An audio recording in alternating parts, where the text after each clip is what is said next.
हाँ, मैं भी नौकरी करती हूँ। छुट्टी का दिन था। सुमन आज थोड़ा देर से उठी। फ्रेश होकर पहले उसने अखबार पढ़ा, फिर नाश्ता बना पतिदेव के साथ नाश्ता करने लगी। नाश्ता करते हुए बार बार उसकी नज़र आगे बढ़ती हुई घड़ी की सुई व गेट पर थी। 11 बजने वाले थे, लेकिन अभी तक उसकी मेड गीता का कहीं अता पता न था। दिल उसकी छुट्टी मारने की सोच जोरों से धड़क रहा था। गुस्से में बड़बड़ाती हुई अपने पति से बोली, आज संडे का दिन ही मिला था उसे छुट्टी करने को। बता तो देती छुट्टी करने से पहले।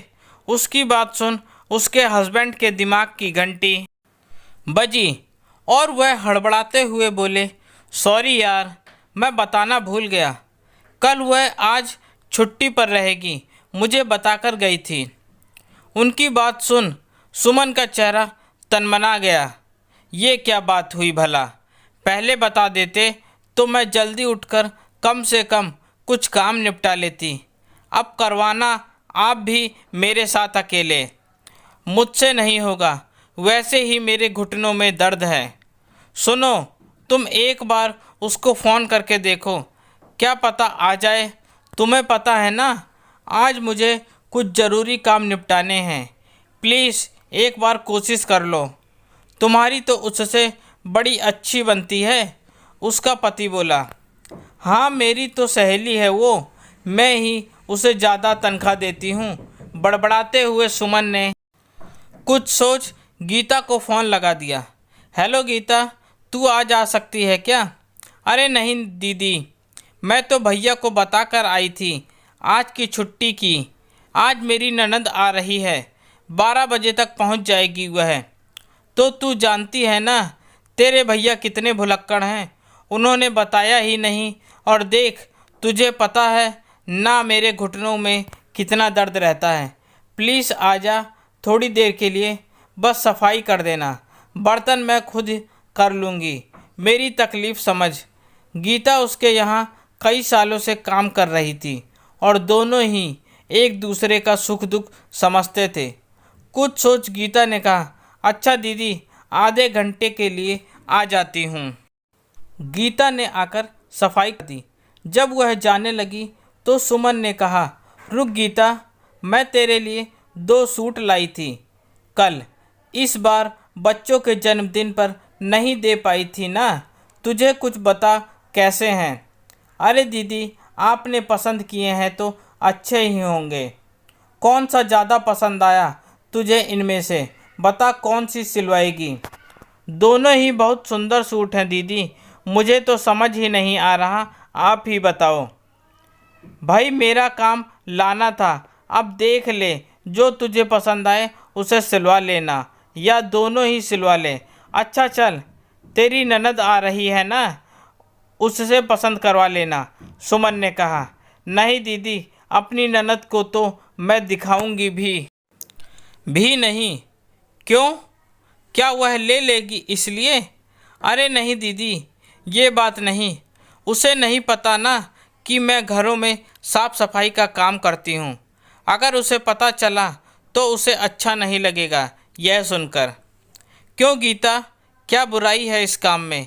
मैं भी तो नौकरी करती हूँ। आपकी बात सही है दीदी, आप तो ऑफिस जाती हो, हमारे काम को तो सब छोटा समझते हैं ना।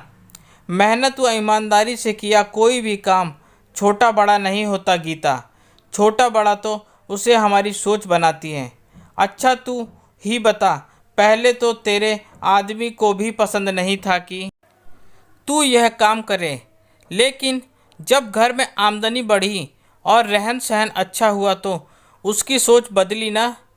और रही मेरी बात तो सुन, हम भी कोई ख़ानदानी रईस नहीं थे। मेरी मम्मी सिलाई कढ़ाई करती थी और मैं उनकी मदद करवाती थी। हाँ, उन्होंने हमारी पढ़ाई की और बहुत ध्यान दिया, जिसके कारण आज मैं यहाँ पर हूँ। तू भी अपने बच्चों को अच्छे से पढ़ा लिखा, जिससे कि वह भी अच्छी नौकरियों पर लग सकें। लोगों का क्या है, वह तो कुछ भी कहेंगे। यह तुम्हें देखना है कि तुम अपने परिवार के बेहतर के लिए क्या कर सकती हो। काम कर रही हो तो हाथ में दो पैसे रहते हैं। तुम अपने काम को छोटा समझोगी तो लोग तो दो बातें और बनाएंगे। सही कह रही हो दीदी, आप इसी काम की वजह से तो मैं भूखमरी व तंगी से बाहर निकली हूँ। आज मेरा परिवार सही से खा पी रहा है और बच्चे पढ़ रहे हैं और मैं ही इसे छोटा समझ रही हूँ। आज से मैं अपने काम के बारे में किसी भी रिश्तेदार से नहीं छुपाऊंगी। मेहनत कर रही हूँ, कोई चोरी चकारी नहीं। चलो देर से ही सही, समझ तो आया तुझे। सुमन मुस्कुराते हुए सूट का बैग उसके हाथ में देते हुए बोली, पढ़ी लिखी कम हूँ ना दीदी, इसलिए आपके जैसी समझदारी वाली बातें नहीं सोच पाती।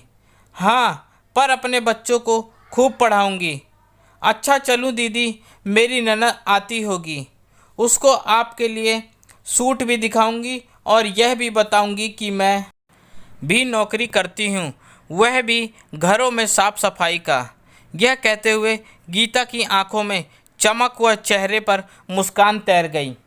दोस्तों, गीता की तरह ना जाने कितने लोग हैं जो अपने ही किए कामों को हीन दृष्टि से देखते हैं और उन्हें दूसरों के सामने बताने में हिचकिचाते हैं। अब समय आ गया है अपने साथ साथ ऐसे लोगों की सोच में बदलाव लाने का। यह छोटा सा बदलाव हमारे समाज को एक नई दिशा दे सकता है। इसके लिए पहल हमें खुद से करनी होगी। दोस्तों, कैसी लगी आप सभी को मेरी यह कहानी? पढ़कर सुनकर इस विषय में आप सभी अपने अमूल्य विचार जरूर दें। आपका अपना दोस्त, धन्यवाद।